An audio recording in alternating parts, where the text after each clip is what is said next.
Nah, bagaimana mengenal diri? Mengenal diri itu bukan siapa namanya, bapaknya siapa, lahir tanggal berapa, bukan itu, Pak. Diri kita ini ada diri jasmani, ada diri ruhani. Ya, coba diasali dulu. Keasalan tubuh yang kasar dari apa asalnya? Keasalan tubuh yang halus ini dari mana asalnya? Ya. Keasalan tubuh yang kasar dari air, api, angin dan tanah. Air itu jadi apa bagi kita? Ini mengasal diri, jadi tulang bagi kita untuk menegakkan alam batang tubuh. Api itu jadi apa bagi kita? Jadi darah bagi kita untuk menerangi alam batang tubuh. Angin itu jadi apa kita? Jadi urat bagi kita menggerakkan alam batang tubuh. Tanah jadi apa? Jadi daging dan kulit bagi kita mengokohkan alam batang tubuh. Itu kan asalnya. Keasalan tubuh yang batin mana? Kata ruhani. Asalnya dari wujud ilmu nur suhud. Nah, itu mengasal itu. Nah, sehingga pada akhirnya pahamlah kita, oh ternyata yang kuasa Allah, kita ini yang lemah. Kenal diri kita ini lemah karena tahu kita yang kuat. Yang kuat itu adalah Allah. Kenal diri kita ini yang bodoh, yang pintar itu Allah. Kenal diri kita ini miskin, yang kaya itu Allah. Mengenal diri, kenal diri.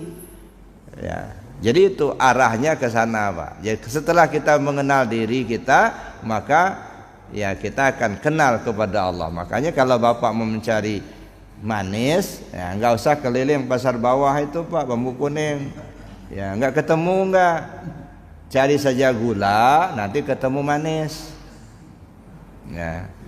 Kalau kepo asin, nggak usah cari asin, cari garam, nanti ketemu asin, dapat asin. Jadi artinya apa? Mau ketemu Allah keliling dunia, ini cari Tuhan nggak akan ketemu nggak, Pak? Ya, keliling dunia cari Allah nggak akan ketemu nggak? Di mana kita mencarinya? Carilah pada dirimu.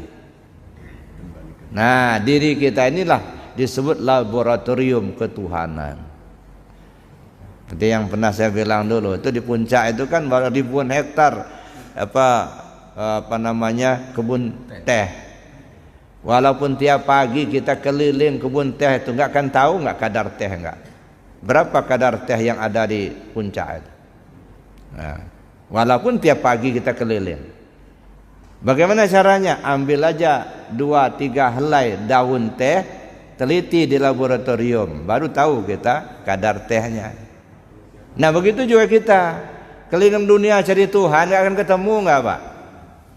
Ada? Bagaimana caranya? Teliti di laboratorium ketuhanan. Mana ini diri kita ini? Diri kita ini laboratorium ketuhanan. Ada? Kalau kita sudah tahu dengan diri kita, maka kita akan tahu dengan Tuhan kita. Nah, jadi untuk mengkaji diri, Pak, ya carilah guru yang ahli di bidangnya. Ada, supaya kita bisa dibimbingnya untuk memahami diri kita, siapa diri kita yang sebenarnya. Contohnya lagi, saya mau tanya, Bapak melihat pakai mata kan? Mata itu melihat apa tidak? Secara zahir nggak melihat, karena kalau nggak ada nyawa nggak akan bisa melihat. Oh, jadi bukan mata kan yang melihat. Nah, itu kan. Jadi bukan mata yang melihat. Yang melihat apa? Basar. Basar itu punya siapa? Punya Allah. Tapi secara zahir sering kita katakan, saya melihat. Saya melihat. Nah, saya melihat itu dari mana kita dapat? Kan salah juga kalau kita katakan Allah melihat. Nah, memang kita yang melihat kok. Saya melihat kue, nah, benar. Ya, saya melihat kipas angin, benar. Tapi coba renungkan secara tauhid ini. Nah, yang saya itu, yang aku itu yang mana?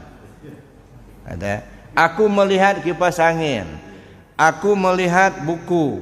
Aku punya tubuh. Aku punya baju. Aku punya mobil. Aku punya rumah. Aku punya istri. Nah, ini yang aku yang mana akunya?